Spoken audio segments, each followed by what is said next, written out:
राधे राधे प्रिय दर्शकों। गोपाल जी से आज खाने का एक निवाला मुंह के अंदर नहीं जा रहा था। तेल में डूबा हुआ पराठा, सब्जी भी तेलों से लबालब। गोपाल जी को समझते देर नहीं लगी कि आज बहू ने होटल से खाना ऑर्डर दिया है। मन में विचार आया कि मेरे लिए लौकी की सब्जी या कि खिचड़ी ही बना दिया होता, लेकिन कहने की हिम्मत नहीं हुई। 2 दिन पहले ही तो मुंह खोल के देखा था। बहू ने ऐसे बौछार किए थे शब्दों की कि आज भी तीर की तरह चुभ रहे थे। गोपाल जी ने मन मार के थोड़ा मोड़ा खा लिया और उठकर अपने कमरे में चले गए। तभी गोपाल जी का बेटा सुधीर ऑफिस जाने के लिए तैयार हो रहा था। गोपाल जी ने कहा, सुधीर, मेरी पेंशन के पैसे आ गए क्या? मेरी सांस फूक रही है। मुझे लग रहा शुगर भी बढ़ गया है। पैसा मिल जाता तो मैं हॉस्पिटल जाकर एक बार अपना शुगर चेक करवा लेता। क्या बाबूजी, जब देखो आप पेंशन पेंशन की बातें करते रहते हो। क्या मैंने आपको किसी चीज़ की कमी दे रखी है? सब चीज़ तो आपको घर में पर्याप्त मात्रा में मिल रहा है, फिर आप पेंशन के पीछे ही क्यों पड़े रहते हो? क्या मैं आपकी पेंशन लाकर मौज मस्ती में उड़ा दिया करता हूँ? अरे घर में भी तो कितने खर्च होते हैं। आपका भी खर्च हम ही दोनों मिलकर न संभाल रहे हैं। गोपाल जी अपने बेटे सुधीर के मुंह से ऐसी बातें सुनकर जवाब नहीं दे सके। अपने कमरे में चले गए। गोपाल जी ने सुबह से पेट भरकर खाया भी नहीं था। शाम को जब बहू खाना बनाने जा रही थी, गोपाल जी ने कहा, बहू, मेरी शुगर बढ़ रही है, सांसें फूक रही है, हाथ पैर में बहुत कमजोरी लग रही है, कोलेस्ट्रॉल भी मेरा बढ़ रहा है।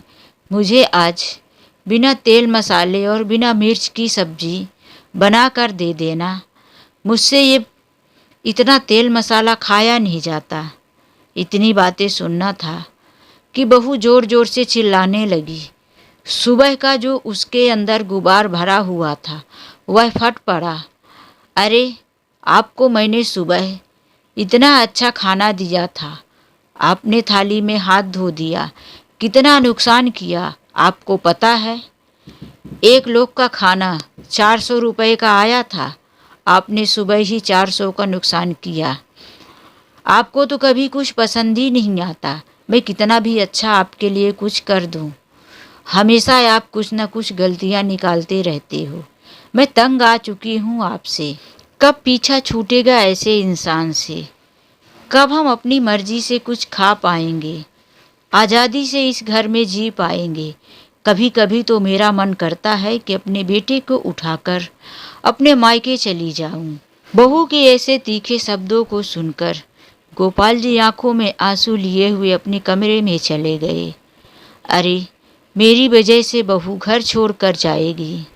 भले ही मेरा पोता मेरे पास नहीं आता, आता जाता है, हंसता है, देख के ही मन भर जाता है। मेरे बेटे बहू 8-10 साल का पोता हो चला, ना जाने क्यों कभी मेरे पास नहीं भेजते। उन्हें लगता है कि मेरी बीमारियां मेरे पोते को ना हो जाए, इसीलिए वह मेरे पास आने से मना करते होंगे। भगवान की कृपा उस पर बनी रहे, वह खुश रहे। दीवार में टंगी हुई पत्नी की तस्वीर की तरफ देखने लगे और सोचने लगे उस दिन को जब उनकी पत्नी उनके बिना कुछ कहे ही उनके मनपसंद की चीज़ें बनाया करती थी। गोपाल जी को यदि कोई सब्जी पसंद नहीं आती थी तो उनकी पत्नी तुरंत उनके मनपसंद की सब्जियां या भोजन पकवान बनाकर लाया करती थी। कभी जरा सा बुखार भी हुआ तो मजाल है कि मैं घर में बैठा रहूं, पत्नी तुरंत हॉस्पिटल लेकर जाती थी।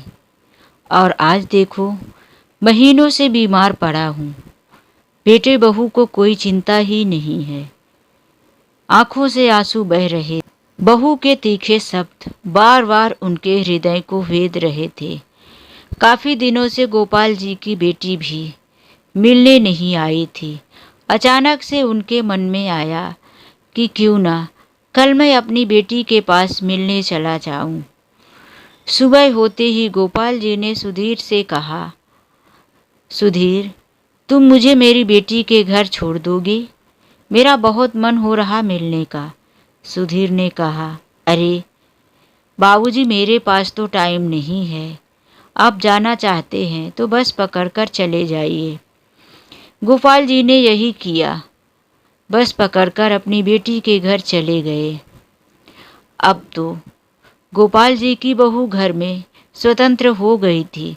आखिर वो यही तो चाहती थी कि इस बूढ़े ससुर से कब पीछा छूटे और कब मैं इस घर में आज़ादी से रह सकूं, अपने मन का खाना बनाऊं, अपने मन से होटल से मंगवा कर खाऊं।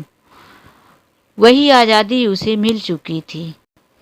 एक दिन उसके मायके से फ़ोन आया। उसके भाई ने कहा था, सीमा दीदी, तुम अपने परिवार के साथ घर चली आना। काफ़ी दिन हो गए यहाँ आकर रुकी नहीं हो। तुम्हारे भतीजे का बर्थडे है, लेकिन देखो तुम्हें 2-3 दिन पहले से ही आना पड़ेगा। हमेशा लास्ट टाइम में ही आती हो। सीमा ने कहा, हाँ हाँ, इस बार मैं जल्दी ही आ जाऊंगी। सीमा यह सोचकर बहुत खुश हो रही थी कि अब तो चलो मेरा बूढ़ा ससुर घर में नहीं है। पहले उनकी वजह से मुझे लास्ट टाइम में जाना पड़ता था। अब मैं 2 दिन पहले ही अपने मायके चली जाऊंगी। उसने सुधीर को भी फ़ोन कर दिया कि हम दोनों 2 दिन पहले ही अपने मायके जाएंगे, मेरे भतीजे का बर्थडे जो है। और मेरे भाई ने खास बोला है कि 2-3 दिन पहले ही आ जाना। लेकिन सीमा को एक बात का डर खाए जा रहा था कि सीमा के पिताजी और उसके ससुर बचपन के प्रिय दोस्त हुआ करते थे और दोस्ती उन्होंने रिश्तेदारी में बदल दिया था। तो जाते ही यदि सीमा के पिताजी ने पूछ दिया कि तुम्हारे ससुर कैसे हैं, उन्हें साथ में लेकर क्यों नहीं आई, तो वह क्या जवाब देगी अपने पिताजी को। सीमा जब अपने मायके पहुंची, उसके पिताजी और माँ बाहर ही कुर्सी निकालकर बैठे हुए थे। माँ से गले मिली। पिताजी ने पूछा, अरे कैसे हैं मेरे दोस्त? सीमा ने कुछ जवाब देती उससे पहले ही उसके पिताजी बोल दिए, अभी 2 दिन पहले ही तो मेरी बात हुई है सीमा, तेरे ससुर से। कह रहे थे बच्चे बहुत ध्यान रखते हैं। वह पत्नी के जाने के बाद काफ़ी कमज़ोर और बीमार रहने लगे थे, लेकिन तुम लोग उनका इतने अच्छे से ध्यान रख रहे हो। तो वह बता रहे थे कि अब पहले से ज़्यादा स्वस्थ महसूस कर रहा हूँ। सीमा अपने पिताजी की बातें सुनकर लज्जित सी महसूस करने लगी और अपने चेहरे पर फीकी मुस्कान दिखाते हुए अपने भाभियों के पास किचन में चली गई। किचन में उसने जो देखा वह उसके दिल को छू गया। उसकी भाभियाँ गैस में एक ही सब्जी को दोनों चूल्हे में चढ़ाई हुई थी, अलग अलग बर्तन में, और उसने देखा कि खीर बन चुकी थी, जो कि 2 बर्तन में अलग अलग खीर पकी हुई थी। वह आश्चर्य से पूछने लगी, भाभी, एक ही सब्जी को 2 बर्तनों में क्यों पकाया है? और यहाँ भी खीर को भी तुम दोनों ने अलग अलग रखा है। तभी सीमा की भाभी समझाते हुए कहने लगी, अरे ये जो एक सब्जी है तो हम सब के लिए है, जिसमें हमने तेल मसाला मिर्च सब कुछ बनाया है, स्वादिष्ट सब्जी है। और दूसरी जो है ये मेरे ससुर और सास के लिए है, इसमें मिर्ची कम है, तेल कम है, मसाले भी कम है। उन्हें कोलेस्ट्रॉल और शुगर भी है, जिसकी वजह से वह तेल मसाला कम खाते हैं। और ये खीर शुगर फ्री है एक बर्तन में, और दूसरी शक्कर वाली है। बताओ, तुम्हारे माता पिता का इस उम्र में हम ध्यान नहीं रखेंगे तो कौन रखेगा? किसके सहारे जिएंगे? सीमा अपने भाभियों के मुंह से ऐसी बातें सुनकर शर्म से पानी पानी हो रही थी।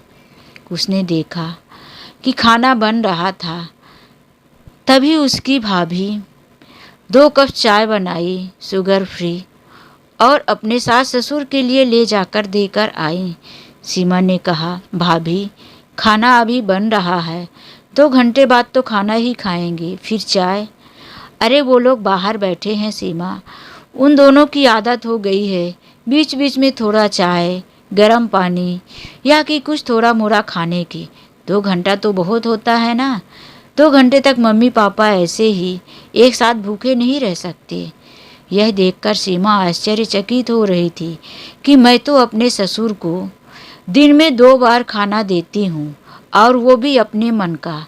तेल मसाला मिर्च या कि होटल से मंगवाकर ससुर खाएं, उनका पेट भरे चाहे ना भरे, मुझे कोई फर्क नहीं पड़ता। लेकिन यहाँ तो मेरी भाभियाँ कितना ध्यान रख रही हैं। इधर सीमा का पति सुधीर अपने ससुर के पास बैठे हुए थे। तभी उन्होंने देखा कि उनके दोनों साला आए और अपनी दुकान की दिन भर की कमाई उनके हाथों में रखते हुए बोले, पिताजी, ये आज सुबह से शाम तक इतना धंधा हुआ है हमारा। और फिर उनके पास बैठकर एक हाथ दबाने लगे, दूसरे पैर की उंगलियों को फोड़ने लगे, दबाने लगे। दोनों साले के 2 बच्चे भी थे, एक बेटा और एक बेटी। वह दोनों अपने दादाजी के पास आकर इधर उधर से मस्ती करने लगे, उनके साथ खेलने लगे। और सीमा के पिताजी भी बच्चों के साथ बहुत खुश नजर आ रहे थे।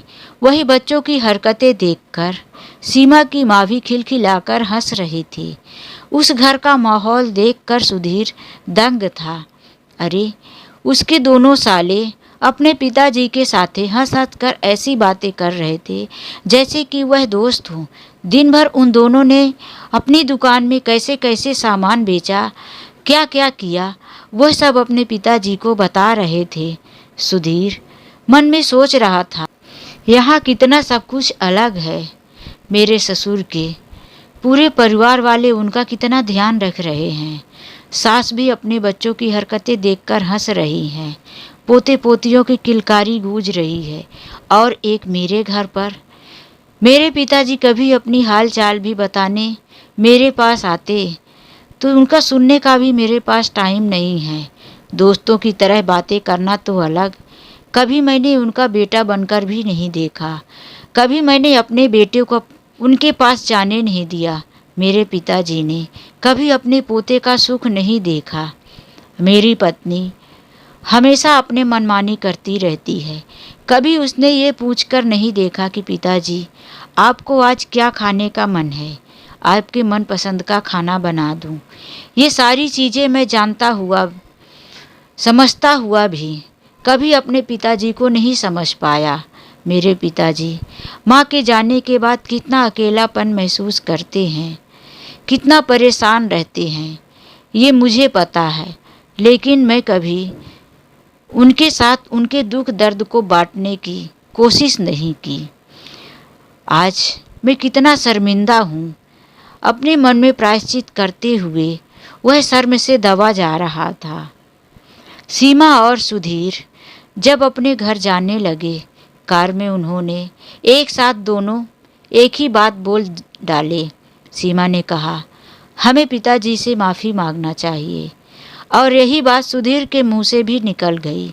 दोनों एक दूसरे की तरफ देखते रह गए। सीमा ने कहा, गाड़ी दीदी की घर की तरफ मोड़ दो, हम पिताजी को साथ लेकर जाएंगे। सुधीर गाड़ी अपनी बहन के घर की तरफ ले गया। बहन ने अपने भैया भाभी का खूब स्वागत किया। सुधीर और सीमा की नज़रें इधर उधर कुछ ढूंढ रही थी। बहन को समझते देर नहीं लगी कि भाभी और भैया दोनों पिताजी को ढूंढ रहे हैं। तभी उसने मुस्कुराते हुए कहा, भाभी, बाबूजी तो अपने दामाद के साथ गार्डन में गए हुए हैं। वह रोज़ सुबह 2 घंटे चलते हैं। कभी कभी उनके दामाद गार्डन नहीं जाते, लेकिन बाबूजी का मजाल है कि वो घर पर रह जाएं। अब तो बाबूजी के बहुत सारे दोस्त भी गार्डन में बन गए हैं। बाबूजी 2 किलोमीटर दूर ऐसे चल लेते हैं कि जैसे वो हमेशा से चलते ही रहे हों। यह बातें सुनकर सीमा कहने लगी, ये सब कैसे? बाबूजी तो 10 कदम चलते थे, लकड़ी के सहारे तो हाँफने लगते थे। बातें हो ही रही थी, तभी गोपाल जी हंसते हुए अपने दामाद के साथ आ गए। सीमा और सुधीर उनको देखकर आश्चर्यचकित हो गए। आंखें फटी की फटी रह गई। गोपाल जी के हाथों में छड़ी नहीं थी। उन्होंने जॉगिंग सूट पहन रखा था। सुधीर का बेटा अपने दादाजी के पास जाकर बोला, अरे वाह, जॉगिंग सूट! दादाजी तो बिल्कुल जवान दिख रहे हैं। गोपाल जी ने बुलंद आवाज में बोला, हाँ, मैं जवान हो गया हूँ। और फिर अपने पोते के साथ हंसने लगे। सीमा ने इतना बदलाव देखा। अरे, यह सब कैसे हो गया? सीमा की ननद ने बताया कि उसके पति स्वास्थ्य को लेकर बहुत गंभीर रहते हैं। जब पिताजी यहाँ पर आए तो उनकी तबीयत खराब थी। पहले तो उन्होंने डॉक्टर को दिखाया, फिर सुबह मॉर्निंग वॉक, हेल्थी खाना, फल फ्रूट, सारी चीज़ों का इंतज़ाम कर दिया। कुछ ही दिनों में पिताजी एकदम से स्वस्थ हो चुके हैं और अब पिताजी ने बहुत कुछ सीख भी लिया है। फिर सीमा की ननद ने कहा, भैया भाभी, आप दोनों बाबूजी से बातें कीजिए, मैं खाना बनाकर लाती हूँ। सब्जी मैंने बना दिया है, अब मैं पराठा बनाती हूँ। तभी गोपाल जी ने कहा, नहीं बिटिया, तुम आज पराठा नहीं बनाओगी। आज मैं पराठा बनाऊंगी और सबको अपने हाथों से खिलाऊंगी। सीमा आश्चर्य से अपने पति की तरफ देखने लगी। सुधीर भी आश्चर्य होकर अपने पिताजी को देखने लगा। तभी गोपाल जी ने कहा, क्या देख रहे हो एक दूसरे की तरफ? मैंने सब कुछ सीख लिया है। अब मैं बहुत अच्छा खाना बना लेता हूँ, नाश्ता बना लेता हूँ। जब से आया हूँ तो मैं अपनी बेटी के साथ किचन में बहुत कुछ सीख गया हूँ। अब मैं किसी के ऊपर बोझ नहीं हूँ। बहू, तुमने कहा था ना कि यह मुसीबत कब पीछा छोड़ेगी। मैं आज़ादी के साथ जीना चाहता हूँ। सीमा ने कहा, पिताजी, अब इतना ज़्यादा शर्मिंदा मत कीजिए। गोपाल जी किचन में गए और सबके लिए गर्मा गर्म पराठा बनाकर देते गए। सब लोगों ने पेट भर नाश्ता किया। फिर सुधीर बोला, चलिए बाबूजी, जल्दी से अपना सामान ले लीजिए, हम घर जाएंगे। गोपाल जी यह बातें सुनकर मायूस हो गए। उनके चेहरे की उदासी साफ झलक रही थी कि वह घर नहीं जाना चाहते। नहीं सुधीर, अब मैं उस घर में कभी नहीं आऊँगा। तुम लोग यहाँ कुछ दिन रुक सकते हो या नहीं चाहते तो तुम लोग घर चले जाओ। सीमा ने कहा, नहीं बाबूजी, हम आपको लेने ही आए हैं और आपको यहाँ से लेकर जाएंगे। गोपाल जी ने कहा, बहू, तुमने ही तो कहा था कि ना जाने इस बूढ़े से कब पीछा छूटेगा, कब मुझे आज़ादी मिलेगी। बहू, अब तुम अपने घर में आज़ादी से रहो। तुमने कहा था कि मैं अपने बेटे को लेकर मायके चली जाऊंगी। मैं नहीं चाहती कि मेरी वजह से मेरे बेटे का घर उजड़े और तुम मायके में जाकर रहो। अब तुम लोग सुखी रहो, मेरा आशीर्वाद हमेशा तुम्हारे साथ है। सीमा ने कहा, बाबूजी, आप हमें लज्जित मत कीजिए, हम अपने किए हुए पर शर्मिंदा हैं। हम आपको कभी ऐसा नहीं कहेंगे। दोनों पैरों में गिरकर माफ़ी मांगने लगे। गोपाल जी आखिर है तो पिता ही। उनका भी दिल पिघल गया। फिर उन्होंने कहा, मुझसे वादा करो कि कभी ये शब्द नहीं कहोगी कि मैं ये घर छोड़कर मायके चली जाऊंगी। और गोपाल जी एक प्यारी सी मुस्कान मुस्का दिए। सीमा हाथ जोड़कर कहने लगी, अब इससे ज़्यादा शर्मिंदा मत कीजिए बाबूजी, मैं ऐसे शब्द कभी मुँह से नहीं निकालूंगी। तभी उनका पोता भी आ गया। चलिए ना दादू, चलिए ना, हम दोनों सुबह में मॉर्निंग वॉक पर जाएंगे और हम भी अपने लिए जॉगिंग सूट खरीदेंगे, बिल्कुल आपकी तरह। हाँ हाँ, क्यों नहीं, कल क्यों खरीदोगे? अभी यहाँ से चलते चलते ही खरीद के चलते हैं। दूसरे दिन सुबह दादा पोता दोनों गार्डन में घूमने गए और अब दादा पोता दोनों साथ में बहुत मस्ती किया करते थे। अब तो सीमा के घर में भी हंसी और ठहाके की आवाज़ गूंजने लगी थी। सीमा का परिवार भी एक सुखद परिवार बन चुका था। तो दोस्तों, यह कहानी लास्ट तक सुनने के लिए आप लोगों का दिल से धन्यवाद। मिलते हैं एक नई कहानी के साथ। आज के लिए बस इतना ही। राधे राधे, जय श्री कृष्ण।